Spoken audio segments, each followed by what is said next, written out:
Hi everyone and welcome back to my channel. Today's topic is juicy, controversial, and so much fun to think about.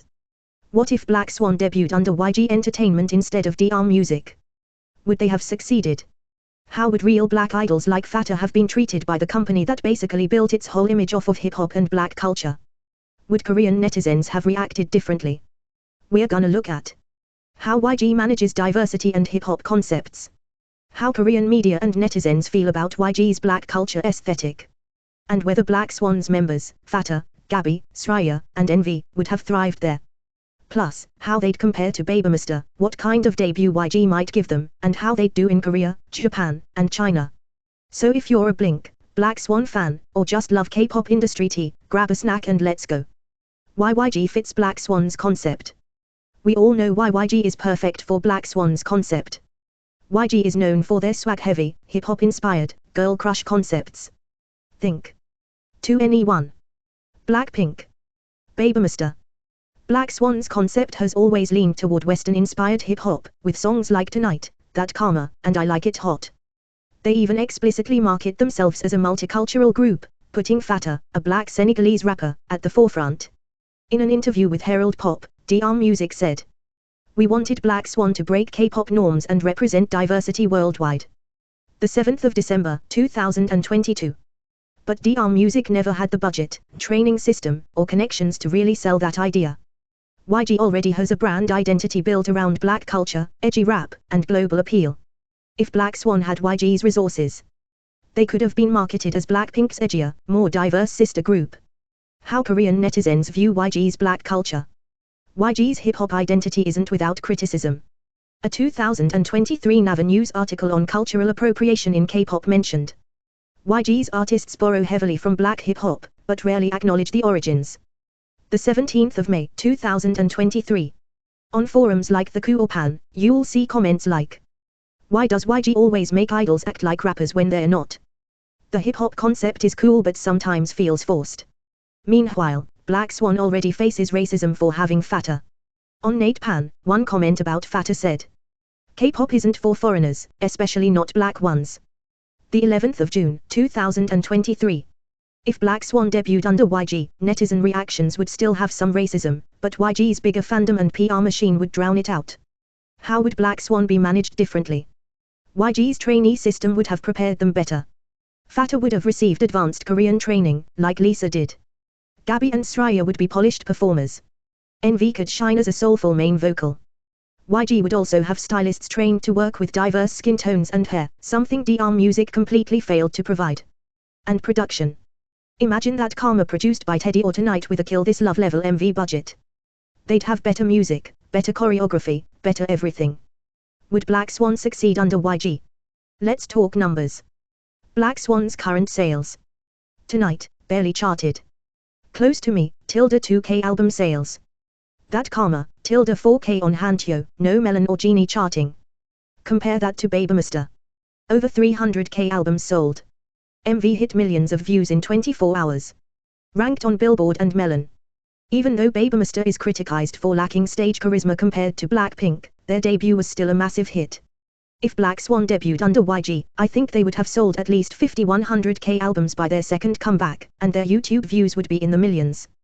YG's power alone would put them on the map. Their hypothetical debut song. So what would their debut song sound like? Knowing YG's style, they'd likely debut with something bombastic and confident, probably a hip-hop track produced by Teddy. Something like Blackpink's Boom Baya meets BABYMONSTER's Batter Up. Powerful rap lines for Fatou, charismatic vocals for NVee, and a killer hook with a dance break. Maybe even a lyric in English highlighting their global concept. We all know YG's girl groups debut with a very hip-hop rooted, edgy but catchy concept, blending attitude, swagger, and pop hooks to appeal globally. Think Square One for Blackpink or BABYMONSTER for BABYMONSTER. Black Swan would have likely debuted with a 4-5-track mini-album, showcasing their diversity and charisma while leaning hard into the fact that they have black members, something YG would spin as authentic to their hip-hop aesthetic. Here's what I think their EP could look like. 1 Blackout, title track. Genre, hip-hop dance, aggressive trap beat with chanting chorus. Similar to Blackpink DD, BABYMONSTER Sheesh. Lyrics about taking over the scene, being untouchable, flipping stereotypes. Fatou would absolutely dominate the rap verses here. 2 on my throne. Genre, mid-tempo R&B / hip-hop, darker vibe. Similar to Big Bang Loser, Blackpink Kick It. Vocals and rap mix about fighting through hate and rising to the top. 3 Hit the Lights. Genre, club banger with EDM drops. Similar to Blackpink Forever Young, 2 NE1 I Am the Best. Perfect for showcasing NVee's powerhouse vocals and choreography. 4 Broken Crown. Genre, emotional ballad with trap elements. Similar to BABYMONSTER Stuck in the Middle. Highlights the struggles of being different, yet still standing proud. 5 Blackout, remix, digital bonus. Harder remix with heavier bass and more fatter ad-libs. What would YG name them? Let's be real, BLACKSWAN is a name with a classy meaning, but it's more elegant than YG's typical style. YG likes bold, short, punchy names: Big Bang, 2 NE1, Winner, IKON, Treasure, BABYMONSTER. Here are a few ideas YG might have gone with. VXN, Vixen. Sleek, dangerous, and feminine, with X replacing I to look modern. Noi. French for black, evoking mystery, sophistication, and the same Black Swan concept in a simpler, edgier way. Vortex. Representing a powerful force that pulls you in, very in line with YG's dramatic branding. LXRY, luxury. YG likes to sell their girl groups as high-end and aspirational, see Blackpink being called the human Chanel group. Onyx. A precious black stone, strong, rare, and stunning. Out of all of these, I think Noi would fit YG's vibe perfectly: short, global, easy to chant, and aligned with their black and gold branding aesthetic. Just imagine fans at a concert chanting NOIR. NOIR. Chills, right? So to sum up, if Black Swan were under YG, I think their debut EP Blackout would blow people away with unapologetic attitude and slick production. And they'd probably debut as Noi, shaking the K-pop scene as the first truly global girl group from one of the big four. Promotions and variety shows. Would they be promoted like Blackpink? Honestly, yes, but with even more emphasis on global press. They'd probably appear on SBS Inkigo and M Countdown. Guest on JTBC's Knowing Bros. Do an MBC Radio Star episode. Appear on Japanese shows like Music Station. To Asia right after debut. And with YG's ties to China, they could easily land CFS and variety appearances there too, something DR Music couldn't dream of. Success in Korea, China, and Japan. In Korea. With YG's name, Black Swan would likely chart on Melon and Genie. Even if some nits are still racist, the general public tends to support YG girl groups regardless. In China, they could become massive. Lisa is already a queen in China, and Chinese fans spend big on hip-hop style idols. In Japan, YG idols tend to do very well in Japan. 2 NE1, Blackpink, and even IKON have strong Japanese fan bases. Black Swan's edgy concept would resonate with Japanese audiences, who tend to prefer cool over cute. The issue of black artists in YG. But let's be honest, even under YG, Fatou might still feel sidelined in terms of authentic representation. YG is known to use black culture as a concept, not a lived reality. A 2022 op-ed in Hang Curate said, YG and other companies treat blackness as an accessory rather than a culture. The 9th of November, 2022. So the challenge would still be to respect Fatou's identity, not just use her as a gimmick. One of the biggest reasons I think Black Swan would thrive under YG Entertainment is the YG family dynamic. If you're a Blink or even an older K-pop fan, you know what I'm talking about. YG artists aren't just co-workers. They're family, and that shows in their collaborations, their support for each other's projects, and their collective promotions. Let's take a moment to imagine Black Swan walking into the iconic YG cafeteria as rookies, and seeing Blackpink, Winner, Treasure, AKMU, and BABYMONSTER casually sitting around. YG is infamous for its tight-knit artist community, called the YG family since the 1TIM, SE7EN, and Big Bang days. We've seen Blackpink openly support BABYMONSTER's debut with messages and behind-the-scenes advice. Source, YG official YouTube, and even the boys of Winner and IKON cheering on Treasure during their survival show days. Source, SBS News. So now imagine Black Swan, already with their edgy hip-hop inspired vibe and multicultural lineup, being welcomed and mentored by Blackpink, or even joining joint YG family concerts like YG Family World Tour 2014. YG loves showcasing their roster as a unit, and Black Swan would benefit immensely from that brand synergy and credibility. In Korea especially, the YG family branding makes you feel like an insider, and that alone could help Black Swan be seen as a legitimate and respected group in the local market, something they've struggled with under DR Music. Even on variety shows, YG artists are often packaged together. Think of how BLACKPINK were introduced to the public through their connections with Big Bang and 2NE1, appearing on Weekly Idol, Radio Star, and SBS as Party People. BLACKSWAN could appear alongside BABYMONSTER as YG's global sisters, which would also soften the blow of them being a non-Korean heavy lineup. Sparkles interactions, specific examples. Here are a few examples of how BLACKSWAN would realistically interact with their YG label mates. BLACKPINK.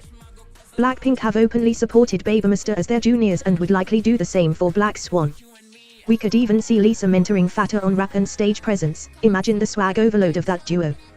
YG's behind-the-scenes content often highlights these senior-junior moments. Source: Lisa's mentorship of BABYMONSTER shown on YG's official YouTube. BABYMONSTER. BABYMONSTER and BLACKSWAN would likely be positioned as complementary. BABYMONSTER with a more youthful, Korean pop-heavy sound, and BLACKSWAN with a harder global hip-hop vibe. Joint stages, collab dance practices, and joint photo shoots would help both groups gain international and Korean attention. Source: BABYMONSTER's official concept films show YG is committed to a diverse girl group dynamic. YG Japan. Treasure and Winner. BLACKSWAN could benefit from performing at YG family concerts alongside these boy groups, a proven platform for rookies to gain recognition. YG Family 2014 and 2018 tours were huge showcases of rookies and seniors. Source: YG Family 2014 tour poster. Would they be more popular globally? YG's reputation in China and Japan is much stronger than DR Music's, and they have existing distribution and fan clubs there. BLACKSWAN could finally tap into these markets by participating in YG Family concerts, Japanese fan events, and Chinese endorsements. In Korea, the YG name itself would already lend BLACKSWAN more respect and media interest. Potential tensions, Fatou, NVee, and YG's history with racial slurs. Now, we also have to talk about the elephant in the room. Yes, YG is known for embracing black culture and aesthetics, the hip-hop swagger, the baggy clothes, the graffiti, and the beats. But, that love has always been surface level. YG artists, and even YG himself, have been involved in controversies over the years for using racial slurs, including the N-word, and making insensitive jokes. For BLACKSWAN, especially Fatou and NVee, two proud black women, joining YG could come with some real tension. Past incidents at YG. For example, in 2017, a clip resurfaced of Icon's Bobby saying the N-word while singing along to an American rap song during a live broadcast. Fans attacked him heavily for not understanding the word's weight. Source: Koreaboo coverage. Other trainees at YG have also been caught on VLive saying the word casually when singing along to Western music. No formal apology or company education was ever reported. Source: NetPan user posts. Even in BLACKPINK's early years, there were minor criticisms of their stylistic choices bordering on stereotyping black culture, but again, no real conversation about the issue inside the company. So imagine Fatou, who has spoken publicly about racism she's faced in Korea, and even from K-pop fans, having to work with a team that hasn't yet addressed its own internal biases. Or NVee, who as an African-American vocalist, is deeply connected to the culture they borrow from. It's possible there would be tension, whether subtle, in the way some staff treat them, or more overt if they called out problematic behavior. Could YG handle that? The optimistic view. YG could finally be forced to confront these issues by having two outspoken black idols under their roof, and that could lead to meaningful change. YG has the power and the PR machine to actually turn that into a positive moment, even branding BLACKSWAN as a group that educates and bridges cultural gaps. But the more realistic view. Knowing how YG has historically handled these controversies, usually silence, sometimes deleting clips, it's not likely they'd take immediate responsibility or action unless the backlash became unmanageable. What should happen? If BLACKSWAN were under YG, I think they'd need to negotiate this from day one. Diversity training for staff and artists, a clear PR plan if any old clips resurface, and empowering Fatou and NVee to speak up without fear of retaliation. Because the last thing we want is a situation where these amazing, talented women feel alienated inside a company that's profited so much from their culture. Korean community reaction. Interestingly, Korean online forums like The Coup and NetPan have already been mixed on BLACKSWAN, some praising their diversity, others saying things like K-pop isn't for foreigners or outright racist comments. If BLACKSWAN joined YG, it might soften the hate by giving them legitimacy, but those underlying attitudes would still exist. Summary. So would Fatou and NVee clash with some individuals at YG? Most likely, unless YG takes the initiative to educate their own people and protect them as artists.